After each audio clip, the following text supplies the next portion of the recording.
Buenos días. Saludos a todos los participantes de la Cátedra de Derecho Procesal Penal en el marco de la maestría en Derecho Procesal Penal que dicta el Instituto de Estudios Superiores de Investigación y Posgrado. Les habla el docente Sami Hamdan Suleimán, con quien han visto en este módulo la Cátedra de Derecho Procesal Penal. He estado evaluando el día de ayer cada una de las asignaciones que han sido fijadas en los 3 módulos y he visto algunos trabajos bien elaborados, pero por ahí hay 2 o 3 que deben mejorar. Deben mejorar y tienen la posibilidad de reivindicarse en la tercera unidad con la asignación que ha sido extendida hasta el día domingo 23 a las 9 horas de la noche. Bueno, mire, la cátedra es de suma importancia para quienes aman el ejercicio de la profesión del derecho en el contexto de los procesos penales. Recientemente, en septiembre del año pasado, se vino una reforma al Código Orgánico Procesal Penal que trataremos posiblemente al final de esta clase, de este encuentro, o por el contrario, podremos abordarla en un próximo encuentro especial para tratar exactamente el tema de la reforma del Código Orgánico Procesal Penal. El día de hoy he querido tratar 2 temas que son de suma importancia en el ámbito del ejercicio del derecho a la defensa, en el marco de un proceso formal garantista como lo es el proceso penal venezolano. Y al respecto hablaremos en lo posible del tiempo sobre las formas de oponernos a la persecución penal. A este respecto me refiero sobre las nulidades en el proceso penal venezolano y las excepciones posibles fijadas en el Código Orgánico Procesal Penal en el artículo 28 y que guardan relación como un mecanismo de oposición que tienen las partes para oponerse a ciertas actuaciones en el ámbito de los procesos o del proceso penal. Bueno, nuestro Código Orgánico Procesal Penal dispone mecanismos para atacar los actos procesales que quebranten el debido proceso. Entre ellas tenemos las excepciones establecidas en el artículo 28 del Código Orgánico Procesal Penal. También tenemos los recursos, llámese de revocación, de apelación de autos, recurso contra sentencia dictada en juicio oral, recurso de casación y recurso de revisión, y además también se tiene la figura del amparo constitucional como mecanismo de acción extraordinaria. Sin embargo, en esta clase nos vamos a ceñir exclusivamente a 2 temas. El tema de las nulidades y las excepciones, mecanismos de uso diario por quienes ejercen el derecho procesal penal. Comenzamos con las nulidades. Nuestra Constitución, en su artículo número 2, dispone que Venezuela es un Estado democrático y social de derecho y de justicia. Es decir, destaca elementos importantes. Democracia, lo social con el derecho y la justicia. Bueno, y la justicia es un valor supremo, así fijado por nuestra propia Carta Constitucional. Pero para poder alcanzar esa justicia nuestro artículo 257 de la Constitución fija que el proceso constituye un instrumento fundamental para la realización de la justicia en el marco de un Estado democrático y social de derecho y de justicia. Y para ello, pues, se fija allí, dentro de la enunciación constitucional, el procedimiento breve, oral y público. Cuando hablamos del procedimiento breve, oral y público, ese asunto propio del breve debe entenderse como un procedimiento expedito, no sometido a dilaciones indebidas o a retardos procesales continuos que retrasan la materialización de la justicia y del alcance de la verdad como uno de los fines del proceso dispuesto en el artículo 13 del Código Orgánico Procesal Penal. Bueno, ahora bien, en ese contexto de alcance de la verdad y de la realización de la justicia, es necesario garantizar un debido proceso. ¿Qué son las nulidades procesales? Las nulidades procesales trata de uno de los mecanismos que tienen los sujetos procesales para proteger sus derechos en el desarrollo de un proceso. Entendamos aquí el proceso penal venezolano. Ahora bien, ¿de dónde deviene ese tema de las nulidades procesales? Pues ese punto emana de la misma fijación constitucional.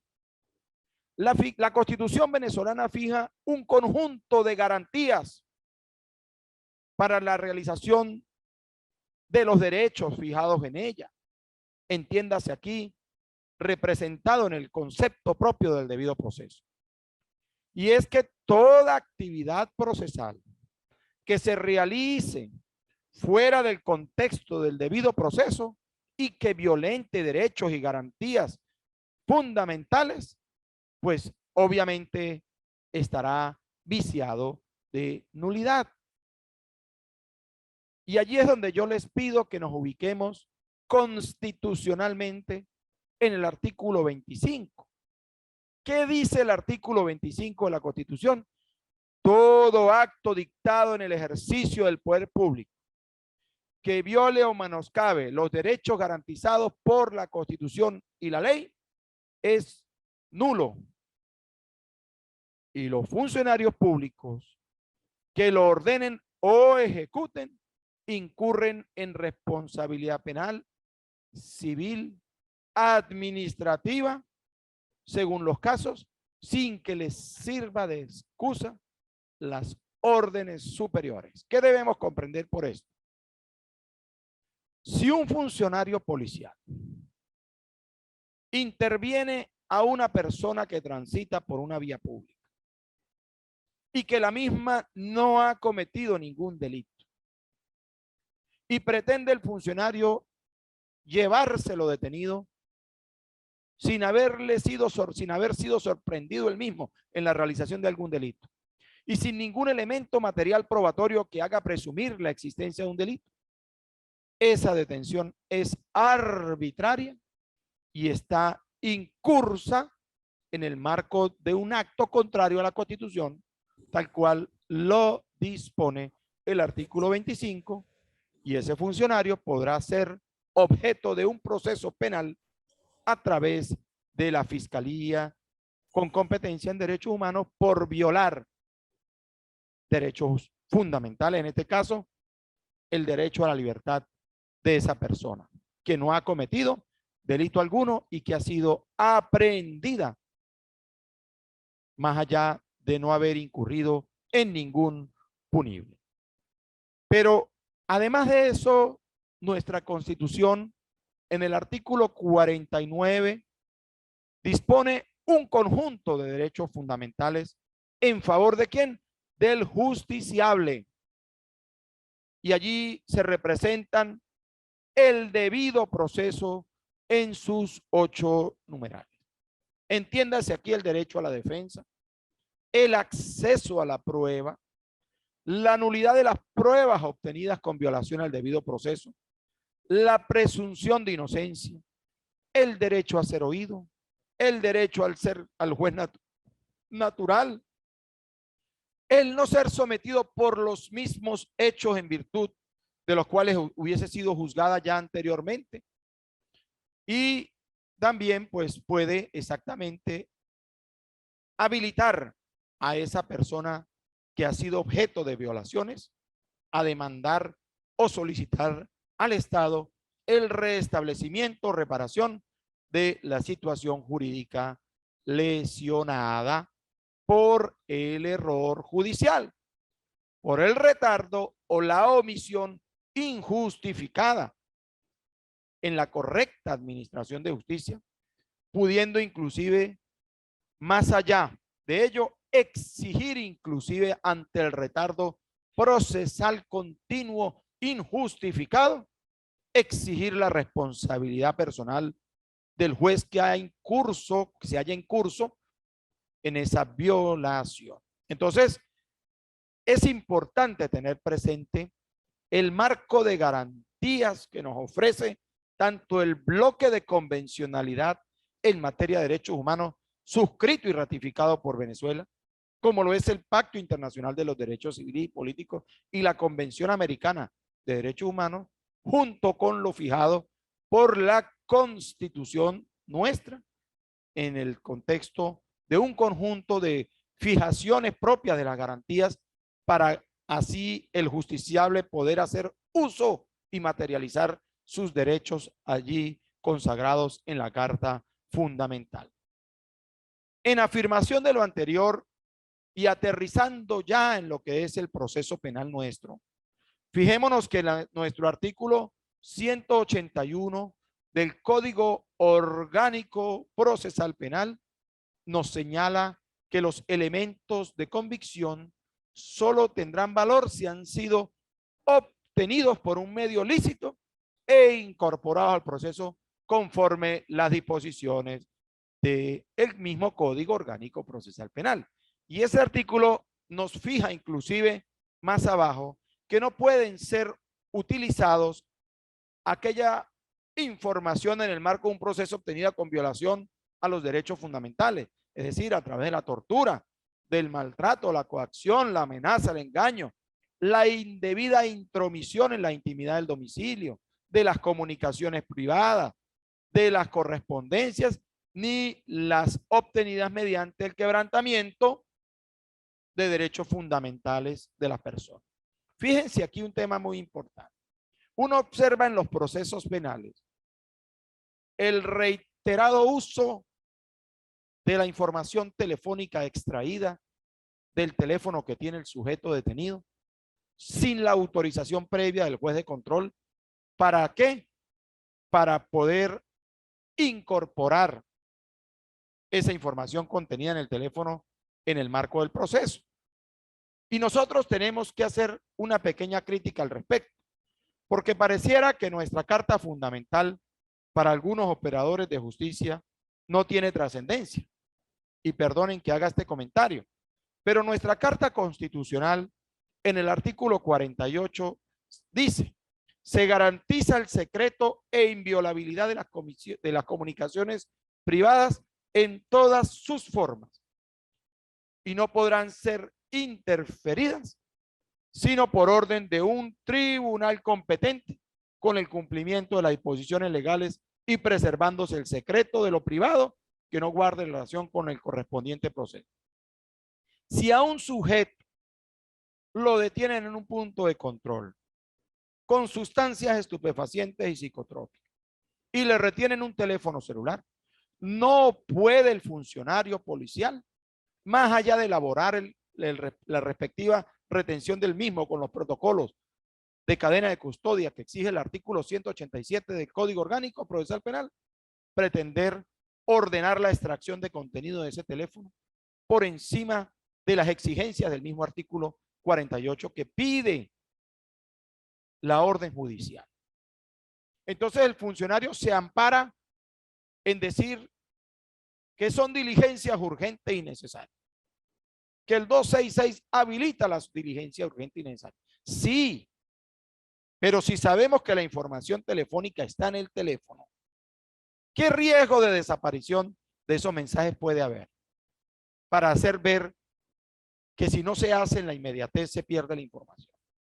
Entonces, fijémonos que es un tema de garantismo y es necesario que el órgano actuante, antes de ordenar la extracción de contenido al laboratorio criminalístico, obligatoriamente expida o pida, previa comunicación con el fiscal, una solicitud judicial de extracción de contenido, conforme los artículos 205 y 206 del Código Orgánico Procesal Penal y el mismo artículo 48 constitucional. Quise hacer mención a ello porque todos los días observamos ese tipo de acciones por parte de los organismos y allí es donde el juez controlador de las garantías constitucionales y del debido proceso, que es el juez de control de garantías, está en la obligación de hacer respetar, porque es un tema de constitucionalidad, no es un tema de capricho.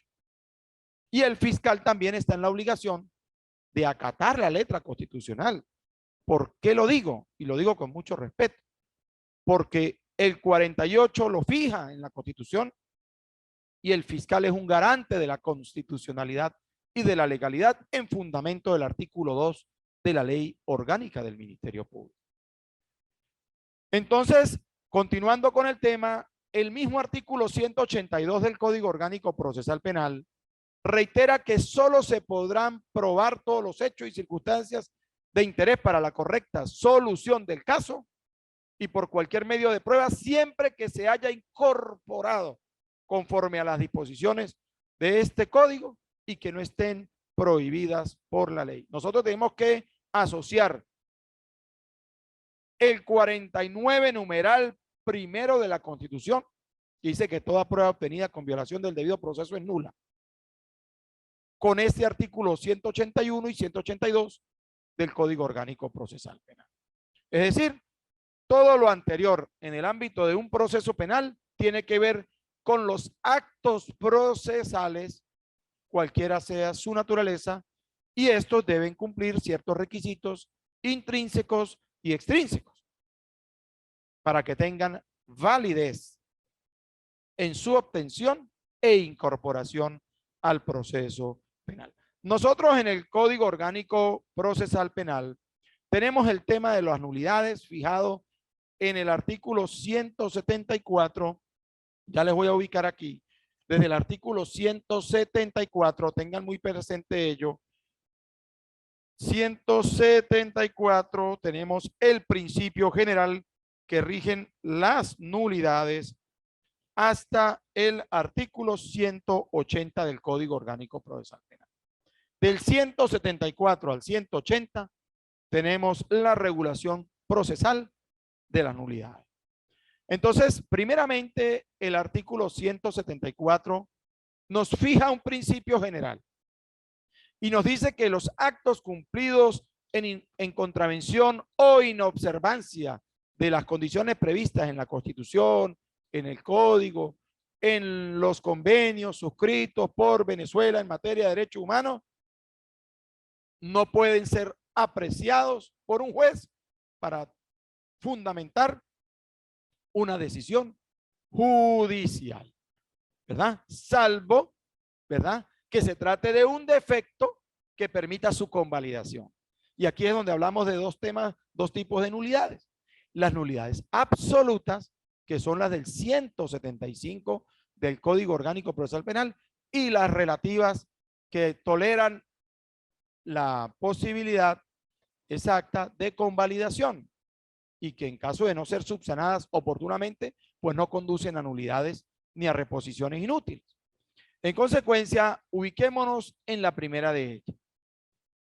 El artículo 175 del Código Orgánico Procesal Penal. ¿Qué nos dice este artículo? Serán consideradas nulidades absolutas aquellas concernientes a la intervención, asistencia y representación del imputado en los casos y formas que este Código Orgánico Procesal Penal establezca o prevea. o las que impliquen también violación o inobservancia de derechos y garantías fundamentales previstos en la Constitución, en el Código o en los acuerdos internacionales suscritos y ratificados por Venezuela en el contexto de los derechos humanos. Entonces, nos vamos a ir a revisar algunos casos muy puntuales en los que podríamos estar hablando de violaciones al debido proceso conducentes a nulidades absolutas. Ya les voy a ubicar. Fíjense. Hay unos actos procesales que pueden ser objeto de nulidad absoluta por quebrantamiento de la Constitución y del mismo Código Orgánico Procesal. Por ejemplo, el primero de ellos tiene que ver con la detención de la persona sin que haya sido sorprendida en estricto estado de flagrancia o sin que exista una orden de aprehensión contra la misma. Allí se estaría violando el artículo 44, numeral primero de la Constitución. La ausencia de defensor en un acto de imputación o en cualquier audiencia del proceso penal conduce también a la violación del debido proceso. Artículo 49, numeral primero de la Constitución y el artículo 127 del Código Orgánico Procesal Penal. ¿Ok? Cuando se le impide, se le prohíbe o se le limita el derecho a la prueba al sujeto activo del delito. La negativa a posibilitar la materialización o el pedimento de actos de prueba para desvirtuar la responsabilidad que le están atribuyendo. Allí se le quebranta el derecho a la prueba, que es un derecho humano fijado en el 49 constitucional también. Cuando la persona es juzgada, por ejemplo, por un juez incompetente. Hablemos de un delito de naturaleza estrictamente militar y el sujeto activo es un militar activo. Y el delito está previsto en el Código Orgánico de Justicia Militar. Ese hecho punible, si está previsto en el Código Orgánico de Justicia Militar y ha sido ejecutado en el marco de la función militar, pues corresponde su juzgamiento por ser un sujeto activo calificado por la condición de militar a los tribunales de la circunscripción militar y no pueden ser juzgados por la jurisdicción penal ordinaria. Allí fijamos la incompetencia del tribunal en el 49, numeral 3 de la Constitución. El uso de la tortura o procedimientos lesivos a la dignidad de la persona humana para obtener confesiones del imputado. Eso conduce severamente a la nulidad y al inicio de un proceso penal en contra del funcionario que ha obrado de esa manera. Allí nosotros podemos ubicar el numeral primero del 46 constitucional y el numeral quinto del artículo 49 de la misma Constitución. En fin, hay un conjunto de actos procesales fijados en ese dossier de artículos constitucionales que permiten conducir a la posibilidad de demandar una nulidad. Por ejemplo, una acusación sin fundamentos probatorios. Que un fiscal acuse a una persona sin elementos materiales probatorios. Allí se estaría violando el 49, numeral 1 de la Constitución. Y al respecto podría revisarse inclusive la sentencia número 487 del 4 de diciembre del 2019 de la Sala Constitucional, sentencia de carácter vinculante que considera, que fija la posibilidad de que el juez sobresea la causa frente a una acusación infundada, ¿verdad? Y que esté carente de cualquier pronóstico de condena. Entonces, allí nosotros observamos, a modo de ejemplo, algunos actos procesales que tienen que ver con la posibilidad de generar algunas nulidades dentro del proceso penal garantista que tiene nuestra Constitución. Bueno, existen también un conjunto de principios que nosotros vamos a ver en este caso que rigen la nulidad. Hay unos principios que son importantes tener presente y a modo de, se los voy a señalar superficialmente a los efectos de que ustedes los puedan revisar, porque tenemos que entrar brevemente también con el tema de las excepciones. Tenemos el principio de taxatividad. Las nulidades tienen un basamento que se desarrolla a partir de la fijación en la Constitución y en la ley. De lo contrario, pues no puede alegarse. El principio de trascendencia en relación con el motivo de la nulidad. Es decir, el acto que conduce a la petición de violación debe causar un perjuicio. Debe causar un perjuicio al justiciable. Y allí está la tarea del defensor en estar muy en cuenta de ello a los efectos de poder acreditar la petición de nulidad. También tenemos el principio de buena fe en la ejecución del acto. Este principio se basa en que la actividad que desarrollan las partes y el juez en relación a los actos debe estar apegado a los sanos principios de respeto, probidad, colaboración, eticidad en el ejercicio de la acción judicial y con ocasión al proceso y el juicio. De allí que esas nulidades deben invocarse, ¿verdad?, cuando son apreciadas o materializadas en el conjunto de los actos procesales que se desarrollan en las diversas etapas del procedimiento y que en principio presumimos están caracterizadas por la buena fe. También tenemos el principio de la finalidad del acto.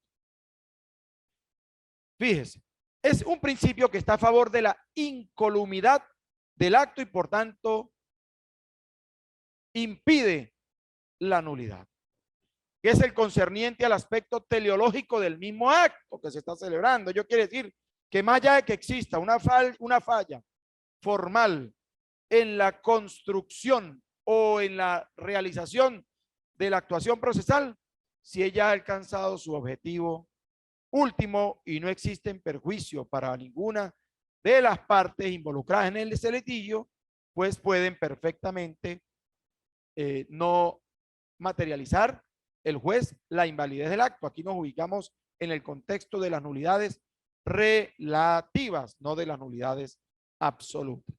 Y el principio de convalidación también, que trata de un principio propio de las nulidades, pero que tiene aplicabilidad en el tema de las nulidades relativas.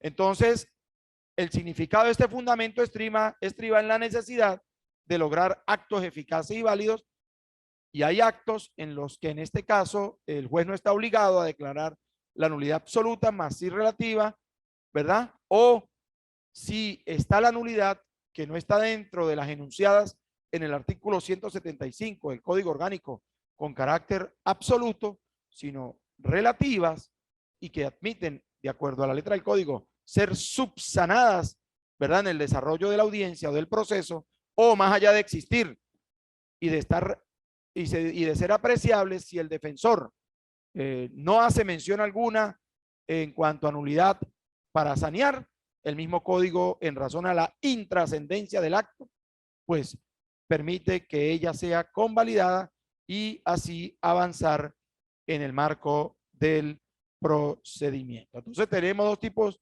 de nulidades, las absolutas y las relativas, que ustedes tienen que revisar. Las absolutas en el 175 del código y subsiguientemente van a encontrar el tratamiento normativo de las nulidades relativas del artículo 176 hasta el artículo 180 del Código Orgánico Procesal Penal. Nosotros tenemos que entrar a revisar brevemente, porque el tiempo nos apremia, ¿verdad?, el tema de las excepciones. Otra de las formas que tenemos en el Código Orgánico Procesal Penal para oponernos a la persecución penal son las excepciones. Y estas excepciones las encontramos en el artículo 28 del Código Orgánico Procesal Penal, que son las defensas que pueden oponer las partes, ya sean de fondo o ya sean de forma, ¿verdad?, en el ámbito de los procesos, destinada a lograr la improcedencia o la extinción del proceso por su no adecuación a determinadas exigencias de carácter legal que regulan determinados actos.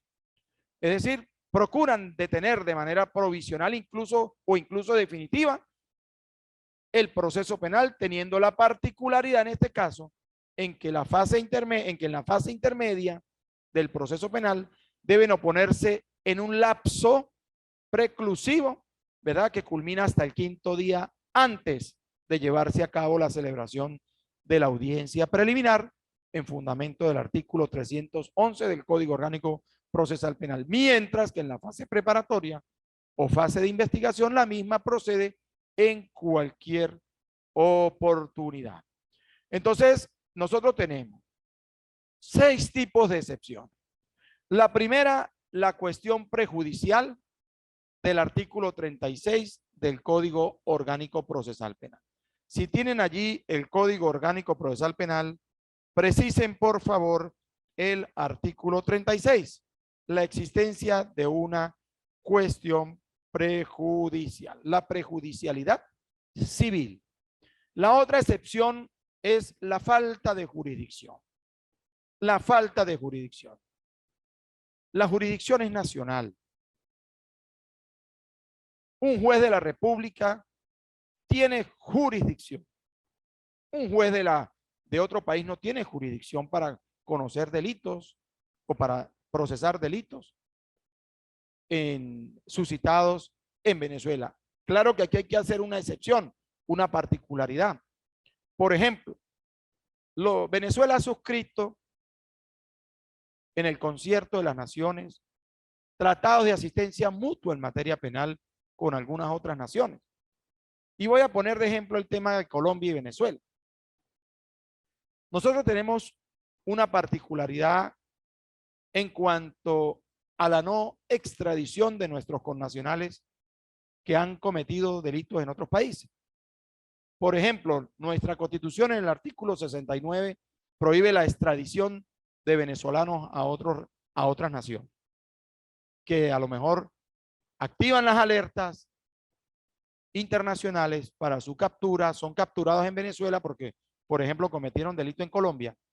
Bueno, la Constitución prohíbe la extradición. Sin embargo, el Tratado de Asistencia Mutua en materia penal y otros tratados suscritos a nivel de los estados colombianos y venezolanos permiten que esa persona venezolana que ha cometido delito en Colombia pueda ser juzgada en Venezuela con el expediente colombiano en función al principio de doble incriminación, que es un tema propio del derecho internacional público y que no voy a desarrollar aquí, pero bien pudiese ser juzgado en Venezuela con el expediente de la Fiscalía General de la Nación colombiana, una vez que cumpla todos los trámites exigidos por Cancillería para que sea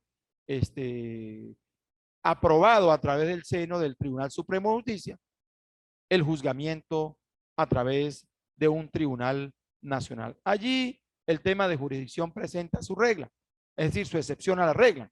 También tenemos la incompetencia del tribunal. Un tribunal civil de la jurisdicción penal ordinaria no puede juzgar a militares activos en el ejercicio de la comisión de delitos de naturaleza militar previstos en el Código Orgánico de Justicia Militar.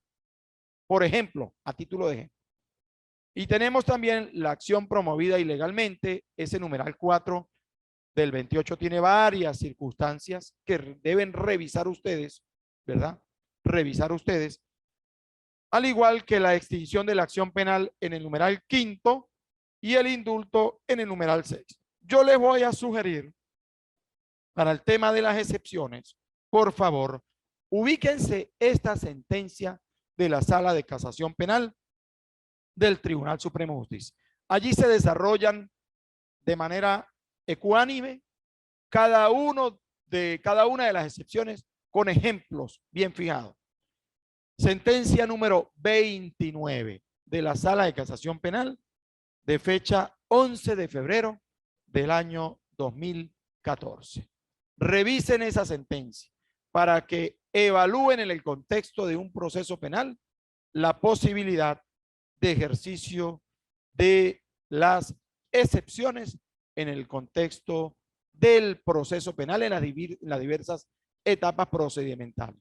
Llámese la fase preparatoria, en la fase intermedia, en la fase de juicio y en la fase de ejecución de sentencia. También debo tratar en este tema de la última clase presencial o a nivel de sincronía, los procedimientos especiales que tenemos en el código. Recuerden que el proceso penal tiene una modalidad de procedimientos.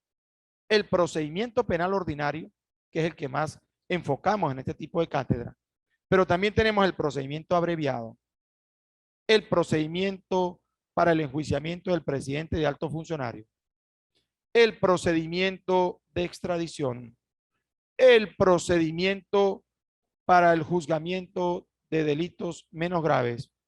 Tenemos el procedimiento para la reparación de daños y perjuicios en jurisdicción penal, que exige necesariamente una sentencia definitivamente firme de condena para poder intentar la acción civil, ¿verdad? En jurisdicción penal. Tenemos también el procedimiento para el enjuiciamiento de los delitos a instancia de parte agraviada, que es para los delitos de acción privada, como la difamación, la injuria, los daños materiales, la violación de domicilio, en fin. También tenemos el procedimiento para el juzgamiento de las faltas penales como hechos punibles que no toleran detención, que está previsto en el Código Orgánico Procesal, derogado por el Código de junio del 2012, pero en una de sus disposiciones finales remite a ese procedimiento porque el Código no legisló, no fijó ese procedimiento allí.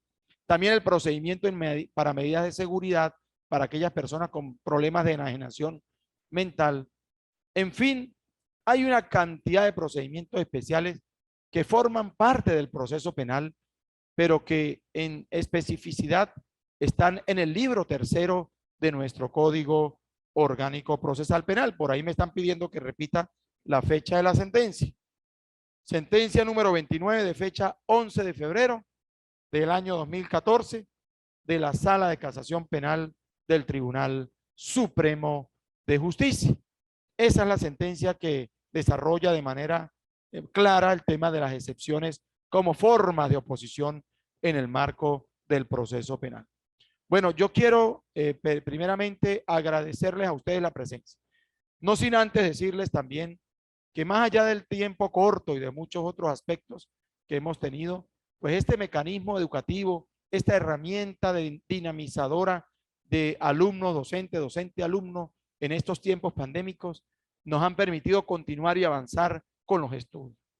En las tareas que asigné, especialmente en el último módulo, está fijado el tema de los recursos. Hay los recursos procesales, recurso de revocación, recurso de apelación de auto, recurso contra sentencia dictada en juicio oral, recurso de casación penal y recurso de revisión. Son elementos, son instituciones procesales de diario uso a nivel de los procesos. Sin embargo, el tiempo a lo mejor no nos da para ser específicos en cada uno de ellos, pero la lectura de los artículos y los criterios que a diario emite nuestro Tribunal Supremo, pues pueden permitir a través del uso de la tecnología estar al día con estos temas. Quiero agradecer a ustedes la presencia en el aula. No sé si tengan algún señalamiento, alguna pregunta que quieran realizar en ese momento antes de culminar con la cátedra de Derecho o de la clase del día de hoy en el ámbito del encuentro que hemos tenido con relación al proceso penal. No sé si hay alguna pregunta, por favor. Si hay alguna duda sobre las tareas fijadas, les agradezco aprovechar este momento para hacérmelo saber. Veo conectado a Luis Rosales, a Debbie Belis, a Jesús Huérfano, a Caterín Gambasic, a Abigail Ramos. Bueno, si no hay nada por decir en este momento. Profesor, buenos días. A la orden. ¿Quién Profesor, Debbie Belis. Si puede, ábrame la cámara, por favor. Le agradezco. ¿Qué? Si puede abrir la cámara. Ah, ok, ya. Por Ya favor. la abro. Ya la abro, ya. Lo que pasa es que estoy en un sitio súper oscuro. Ajá, profesor, una pregunta. Estamos en casa. Estamos en casa, no estamos en el aula, así que disculpe No se preocupe, no, no, no. la facha. Profe, que el recurso de apelación con efecto suspensivo, Ujú. en la actividad de los recursos yo lo coloqué. O sea, ¿está bien así Está o bien, no? está muy bien. Fíjese que el efecto suspensivo tuvo una modificación a nivel de juicio, Sí, sí, sí, porque ¿sí? antes se daban todos los procesos, ahorita se da solo en la fase intermedia. Sí, ya a nivel de juicio el efecto suspensivo perdió vigencia por un tema Sí, propio de la presunción de inocencia y del derecho a libertad. Si la persona se ha paseado por un proceso penal, ¿verdad? Ya ha entrado a la etapa más garantista del proceso como lo es el juicio y ha demostrado su inocencia, mal puede un recurso poner en tela de juicio la libertad y la misma decisión del juez, porque se trata de un la tema autonomía, de autonomía del juez, de autonomía. El principio principio, de autonomía lo encontramos en el el 4 principio de del autonomía. Código y en el 26 de la Constitución. Entonces, son temas importantes. Sí, está muy bien, está muy bien. Bueno, yo voy a poner punto final a la actividad en la mañana de hoy. Por favor, procuremos cumplir quienes faltan con la tercera actividad. El día, hágale fotos, por favor. Si puede cumplir con la actividad del tercer módulo para que mañana, a más tardar a las 9 de la mañana, podamos tener, 9 de la noche, perdón, podamos tener concluidas las actividades a los efectos de poder entrar a evaluarla. Gracias por la participación de todos. Quedo a la orden de ustedes a través del aula y de mi número telefónico. Ustedes lo tienen, a través del grupo lo pueden o lo tienen acceso a él. Y bueno, me resta decirle que agradecidos por la participación. Reciban un extensivo abrazo. Cuidémonos en estos tiempos de pandemia. La situación no está nada fácil y seguir avanzando en los estudios que ofrece el Instituto de Estudios Superiores y de Investigación y Posgrado con el mayor de los cariños para todos ustedes. Muchas gracias.